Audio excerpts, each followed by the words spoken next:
Hello, guys. As you can see, we are not in the Board Draw studio today. We are doing a remote call because Luke has swanned off to Cornwall. Yeah, down in Padstow, Cornwall for Jeez. the semi-finals, the quarter-finals, and the semi-finals of the Euros. Yeah, so watching it down here it was a good experience on Saturday. Hoping Yeah, for the vibes were more on all-time Wednesday. high. Yeah, fantastic. But we're here today to talk about France versus Spain, the clash of the Titans, perhaps the two favourites left in the competition to win it. Yeah, definitely. I'd say maybe the two kind of favourites pre-tournament if you're ignoring England. So, Hmm. yeah, it's a big one and it's an interesting one because I think going into the tournament, you'd have France as like the best team in the tournament, clear. And Spain is kind of a bit of an unknown quantity. But as the tournament's Hmm. panned out, Spain have been the best team in the tournament by far, and France have been a bit of an unknown quantity this tournament. So it's been quite interesting. Yeah, I think maybe we start talking with about France because I think they have the most to say. Didier Deschamps has not always been renowned for his sort of free-flowing, attacking football, but I know a lot of the French media at the minute are hounding him out for playing this very defensive style. I mean, against Portugal, they were the second best team in my opinion. They didn't really go out and get it. Portugal Yeah, had the better opportunities, but France showed up in the penalty shootout. But yeah, I don't know. We yet to see France really sort of unleash themselves, unleash their attacking mm. talents.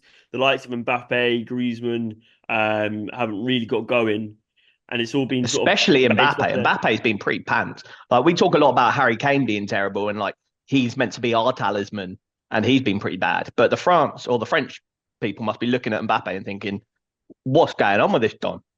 Yeah, there's a lot of talk about him and his issue with his face mask, saying that he Yeah, can't yeah, sleep. So apparently he's got issues with the French political thing going on yeah. at the I saw minute. that. What a mess. So I don't know. Maybe he just needs to focus on football. But yeah, I think you'd ask a lot of people. I saw Emmanuel Petit on Talksport saying he needs to just get over it. So many players play on with broken noses and you know fractured skulls, everything. So he needs to get on with it. But you could tell every time he sort of went in for the ball, although he had that point where he defended it and he got like rebounded to his face, Yeah, yeah, he does look a bit. He looks a bit tackle shy. He looks a bit scared to get yeah, involved. Doesn't want yeah, to yeah, get too yeah. physical with it, which is understandable. But at which point is that more of a hindrance than what he's benefited on the pitch? It's interesting. I think yeah, France just really haven't got going for me. I mean, Saliba, Upamecano, Teo Hernandez, Kunde, they've all been fantastic. Yeah, the defense has been solid. Like, Fantastic. yeah, N'Golo Kante as well, I think he's had a fantastic tournament. Chouameni as well, I think he's excellent. Just going forward, they're just lacking that little bit of a focal point, maybe lacking a Giroud up top. yeah. Because yeah, whoever they play in the middle with, that's Thuram, or if they play Mbappe through the middle, it's just looking a little bit just disjointed, and they haven't really settled on who they want on the right hand side. Dembele came on obviously against Portugal and was probably the most Yeah, had a good impressive player game. on the pitch. Hmm. But yeah, they haven't really got going. But these are the sort of teams that win tournaments, you know. Yeah, I was going to say it's hard to lose and go out of a tournament if you're barely conceding goals, which is what France are doing. But But their main issue. their main issue is scoring goals, and that's never been an issue for them. And I've seen Deschamps come out and say that apparently he's going to drop Griezmann for the next game in favour of like quick counter-attacking players. So I'm assuming he'll probably start Dembele and Mbappe and maybe like Kolo Muani up top. And But then yeah, I don't know if if the French Griezmann, if people are going to Griezmann's like that. playing that, if Griezmann's, I mean, his last game he was playing sort of at top of the midfield three. Um, and I don't know if he can't get you going, then who can? Well, You yeah, know? I think like him going in favor of like a super defensive and then counter-attacking style could work. I think that's him kind of admitting that Spain are just going to have like 90% of the ball and dominate, and France are going to just try and catch him on the break, which could work. Hmm. But as like the best team in the world, arguably France, you wouldn't want to see your team who are stacked to the absolute brim going against Spain so defensive minded. No, exactly. But like you say, maybe it does play into France's hands a little bit. Spain will want to come out, will want to dominate the ball, and look to push up high on the pitch. And if you've got the likes of Dembele, Kolo Muani, and Mbappe running at you on the break, there's very few players that can stop them, especially with Spain losing a lot of their defensive players due to Well, I think, yeah, suspension. that's a really good point. That like in this game they won't have Carvajal and they won't have Lenormand. So that entire left side of the defense is going to be makeshift. It'll probably be Nacho coming in at centre back and probably Jesus Navas coming in at Yeah, left at right like back, 37-year-old. and him up against. And obviously, Jesus Navas is quality. He's had like a quality career, but he's going to get absolutely cooked if he comes 1-on-1 against Mbappe. No, exactly. And I completely agree. I think this is Spain's game to lose, but they can't play into France what France want to do. If they let France sit back and hit them on the counter, it could be a long night for Spain. And Spain are going to get opportunities. We know they will. That every game they play, they're so good. They're probably the best team going forward, Yeah, create yeah, opportunities. Nico Williams and Lamine Yamal, they just bring so much to that forward line. Just the width they bring and their ability to come inside. That pass from Nico Williams, the pass from Yamal last game, finding that sort of third runner into the box is so vital. So Kante is going to have a lot of his work cut out for him during that game. yeah. But like you say, if they play into France's hands, France will be able to keep them quiet. France are a team who are quite happy to sit back and absorb the pressure. Defensively, probably the best team in the tournament. Yeah, no, it'll be Um, interesting to see if those French fullbacks, Koundé and um, bloody, what's his name, Teo Hernandez, can yeah, handle Nico Williams and Lamine Yamal, because not many teams have handled them so far. So, yeah. I think the difference between Portugal and Spain is Portugal's play is less direct. mm, It's and a lot of the time Portugal were looking just to get that ball into the box for the head of Ronaldo. Um, that's not going to happen with Spain. They're not going to just whip balls in. They're going to be very much looking to run at the wing backs and hopefully create space for themselves, draw a centre back in, and then that leaves space for Morata or whoever, maybe Dani Olmo to run in behind and cause yeah, Dani problems. Olmo's a shout. He's come on the last couple of games and looks quality. And now that Pedri's injured and out for the tournament, he'll probably start. And I think, yeah, he's Mm. one of those players that kind of will get in that kind of awkward space in front of the French defence, and behind kind of like a Kante or a Tchouaméni, and could Mm. do some damage. Yeah, I think the difference is like that Spain midfield is so progressive, whereas Yeah, I don't feel the French midfield has that same sort of level of athleticism or dynamicism as we said in the mm, last episode. But yeah, they are lacking that dynamism. They're Kante, I think he is still so good. But I think Tchouaméni, Camavinga, even if you have Griezmann at the top, it's lacking that forward thinking. It's they yeah, always want to look at to play out to either Koundé or Teo Hernandez, or if one of the wingers drop deep a little bit into the pockets, that's how they look to play. So I think yeah, Spain's midfield is going to have a field day, and they're going to be the ones who really dictate the outcome of this game. I yeah. think It's Fabio like Ruiz has the been kind so of good. mobility and athleticism of the French, but not much like technical, intricate passing. And then you've got the Mm, likes of Rodri, Fabio and Ruiz, who's been absolutely quality, Danny mm. Olmo, who are just going to absolutely like heck the life out of them. Well, this is exactly the same as sort of England. You had the idea you have like Danny Olmo and Fabian Ruiz who both want to get up the pitch, Mm. and then just let Rodri sit and do the work. Whereas I think this is exactly what France need to do. France need to be happy to let either Kante or Tchouaméni do the work, the dirty work, and then just allow whoever sits in front of him Yeah, to go up and just and play in the pockets. Be a real threat on the outside of that box because without it, France they're just lacking that. They're just lackluster. They go wide, they have nothing in the middle. mm. And if they invert, the only real danger I really saw from deep was Teo Hernandez, who I think has been incredible this tournament, maybe my left Yeah, back of so the good. tournament. He gets up the pitch so well, and he's so dangerous in and around the sort of the byline, or when he inverts into that left, sort of the top left corner of the box, he's fantastic. But yeah, it's going to be a real tricky game. I don't think it's going to be one for football heritage. I think every game that France play, much like England, can turn into a bit of a stinker. Yeah, Uh, but I think it plays exactly into Deschamps' hands. I think that he knows what it's about. France, we said before, they're a moments team. They pick their moment, and whether that be going through on penalties or finding that little bit of extra quality that the other teams don't have, then that's trouble for Spain.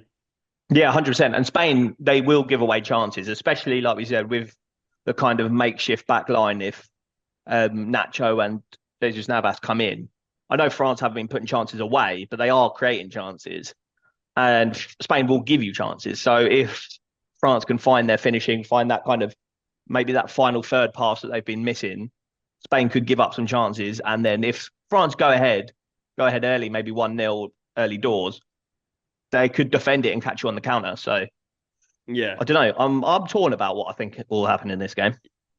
Yeah, I think maybe going into this, you'd be expecting Spain to be the favourites, Mm, and perhaps so. But I just struggle to look past France. I think France, they're so cool, calm, and collected. Everyone else would be really pissed off watching them. If especially if you're a Frenchman or woman, you'll be very upset watching how they're playing because of, like you said, the abundance of attacking quality they have. But I think this is exactly what they want to do, and they may be a bit like Real Madrid. Ancelotti, that he plays for the moments, yeah. and Real Madrid, we know what they're like in tournament football. They're fantastic, and I think France are exactly the same. But yes, it is the only real worry I think is if France haven't scored a goal from open play, which is horrendous when you've got a team with the Yeah. likes of, and they've got the best player in the world in Mbappe, Real Madrid's new star boy. They've got Griezmann, who was potentially maybe until a certain point in the season a Ballon d'Or shout. Yeah. Um, and yeah, even on the right, you've got the likes of Kingsley Coman on the bench. They've got Dembele who comes on, Kolo Muani, um, Barcola as well, who I thought was impressive when he came on. Mm. Lilian Thuram. They've just got quality throughout the team. Marcus But Thuram. sorry, Marcus Thuram. Yep, not his dad. Um, but You can yeah, get his dad it's. on if you want. I mean, he might be more of a threat up top, Yeah. but yeah, just I mean, it is a bit of a worry, and I think like you say, it comes from the fact that there's no progression in the middle of that pitch. Mm. Maybe they would be better off going very heavy-handed up top, maybe playing a four across the top. Well, yeah, I Just don't know. letting. There's like they've got midfielders that I think should be in with a shout, like Warren Zaire-Emery, who I thought was really good for Mhm. PSG, and he's quite progressive. I don't know why he hasn't had much of a shout. I think the problem with Deschamps that I've found is that he's not really a kind of trust the youngsters. Like it took ages for him to get Saliba in the team. It's taken him ages to get, I don't know, like Zaire-Emery in the team and stuff like that. Like Get Giroud out the team. he's always reliant on the likes of Rabiot and Kante when yes, these are like good players, but arguably Camavinga's a better player. Arguably Zaire Emery could come in and do a job. So it's interesting that he's kind of stuck with his old crew and kind of not really bedded in any youngsters, but it is what it is. Yeah, I mean, I think you pointed out the last game. I think I said how I don't know how Rabiot keeps getting into the team, but I think maybe that last game proves why he's in that team because Yeah. he is the one that carries the ball up the middle of the pitch a bit more. Kante sort of gets the ball and wants to play it off, and he does win the ball up the pitch quite a lot, which is so good. But he always wants to play it off to one of the more creative players. Whereas Rabiot, he'll be looking to sort of be that menace around sort of the edge of the box Mm. and sort of recycle the ball, get into those dangerous positions. And that is exactly what I think they're missing. And maybe they have to play maybe Griezmann a little bit deeper. And you have sort of Kante, Tchouaméni as you're sort of holding to play Griezmann just a little bit deeper. And then you just go super wide with Mbappe and Yeah. whoever they play on the right, maybe Dembele. And then those two can look to cut inside. And then, but you just need that movement up top, that focal point who's going to draw defenders one way or the other to create the space in the channels to get into. Yeah. Well, they Um, need to target Spain's left hand or Spain's right hand side where they've got mm, bloody Nacho, who's like 35 plus, and you've got Jesus Navas, who's nearly 40. You've got to get mm. Mbappe just absolutely terrorizing that side. Yeah, I completely agree. I think Spain aren't weak in many positions, but now, like you said, with Lenormand and Carvajal out, that's going to be where Spain can really get, Yeah. France can really get at Spain. But yeah, it's going to be an interesting one. I think I struggle to look past these two teams to win the tournament because Yeah, I think I so. think the only thing is I think if you're an England or a Netherlands and you're home to come up against one of these teams in the final, you maybe pick France Yeah, it's because a tricky one. Like you probably, I don't know. I probably wouldn't because if it's England, you've been there, you've done that, you know that France have beaten you. It's probably like some kind of trauma thing. But Spain, so it's like if you pick France, you've got to kind of overcome this kind of trauma and this yeah, hoodoo that has happened. With Spain, it's probably like you know you can beat like you going into a tournament, you're like higher level, more favourite, and you've probably got like better around the board players. But Spain are the best playing team in the tournament right now, and on a yeah. level, you probably look like you're going to lose. Yeah, I mean, but if you want to play up against a team who's like scored like 15 goals in the tournament, or the team who scored an own goal and a penalty, Yeah, legit. that might be the one. I mean, England haven't been great going forward, but if you get to the final, you play against another team who aren't great going forward, and England potentially maybe just better in the middle of the park. I don't know. It's an interesting one, but Right, give me a yeah, score prediction: Spain versus France, Luke. I think I said the last game France is going to get going, and they didn't. Same as But England. they have to at some point, and I think Mbappe is going to scam his way to a European trophy, a second European trophy. Deschamps on for the double double. I think they're going to scam their way past Spain, Hmm. and I think I'm. I don't think it's going to go to penalties. I think it's going to be a 1-1 France in extra time. That is exactly what I was going to say. 1-1 France Yeah, extra time. yeah.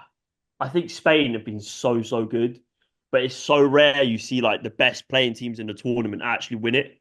Yeah. And I think this might play into France's hands a little bit more. I think Spain are going to want to control the ball. They're going to be the ones putting it onto France, and I think it's going to play into France's hands, and France will hit them on the break. And I think it's going to be a cagey affair. I don't think Spain are going to be able to be allowed to play their free flowing football. And I Mm. think Koundé and Theo Hernandez are maybe the best suited wide players to deal with the likes of Yamal and Williams. I think Theo Hernandez is experienced, one of the best left backs in the world. He's up against a young man in Lamine Yamal, who is been maybe the player of the tournament so far. But I think his experience, he's going to get into him early, let him know that he can't really do what he's been doing against a lot of these ropey left backs and right backs. And I think Nico Williams as well. Jules Koundé is more of a defensive sort of right back. I mean, sort of transition there from being a centre back, and I think that plays into France's hand as well. That he know exactly what what Williams wants to do, and he done a good job in my opinion against Rafael Yeah, yeah, Leao. true that, true. And I think that Williams and Leao are quite similar in terms of player profile. Maybe Yeah, no, Williams I agree. slightly better in that final third, but both just dangerous when they run at you. Dangerous when they run at you. But yeah, me 1-1 France extra time, very late on as well, very late on. Yeah, I reckon 1-1. Do I reckon France? I do. That's what my head was at. But as soon as you said it, I was like, I don't want to do the same as you. But yeah, 1-0 France extra time as well, I reckon. Agree.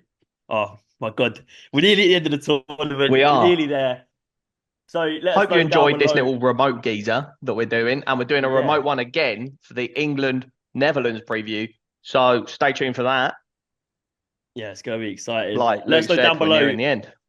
who's going to progress to secure that first spot in the Euro 2024 final. Will it be France? Will it be Spain? I'm too nervous now. I'm too nervous. We're so close, Roz. We're so close to the end. But yeah, guys, Come if you on. have enjoyed, let us make sure you comment down below and make sure you hit that subscribe button, leave a like as well. Everything is appreciated. Check out our TikTok and all our other platforms because we've been pumping out content on there, a little bit more controversial content as well. So yeah, it's been Ball Draw. Not quite live, and